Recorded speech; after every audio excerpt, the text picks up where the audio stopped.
என்னை கொண்டு 7 வயசில் ஸ்கூலில் சேர்த்தாங்க படிக்கிறதுக்கு. எனக்கு அப்பா கிடையாது சின்ன வயசுலேயே. ஸோ வறுமையான குடும்பம்.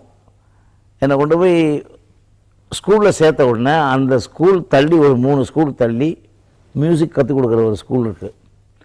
அப்போ அந்த காலத்தில் 3 ரூபா சம்பளம் மாதம் ஒரு குழந்தைக்கு மியூசிக் படிக்கணுன்னா. இந்த ஸ்கூலுக்கு வந்து ஸ்லேட் புஸ்தகம் வச்சு ப்ரெசன்ஸ் கொடுத்துட்டு திருட்டுத்தனமாக அந்த ஸ்கூலுக்கு போயிடுவேன். அது வந்து மலபாரில் பள்ளிக்குந்துன்னு ஒரு இடம் ஸ்கூல் நடத்தினார் எங்கள் வாத்தியார்.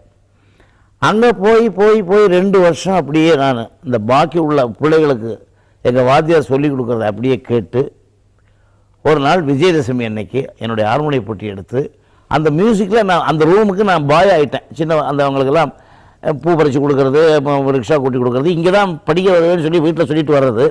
இங்கே போய்ட்டு உட்காந்து இந்த மாதிரி சேவை பண்ணிகிட்டு இருப்பேன். ஒரு நாளைக்கு விஜயதசமி அன்னைக்கு எங்கள் குரு வர்றதுக்கு முன்னால் நானாக தனியாக பொட்டி எடுத்து வச்சுட்டு ஒரு வர்ணம் வாசி ப்ராக்டிஸ் பண்ணி பாடிட்டு இருந்தேன்.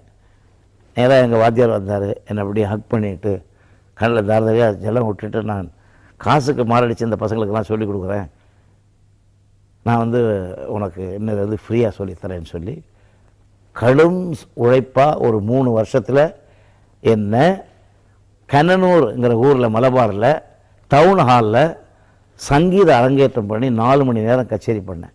அந்த கச்சேரி பண்ண ஃபோட்டோ கூட அடுத்த நாள் ஹிந்து பத்திரிகையில் என் ஃபோட்டோ போட்டு என் பேர் போட்டு இந்த 13 வயசு பையன் 4 ஹவர்ஸ் கச்சேரி பண்ணான்னு சொன்னாங்க.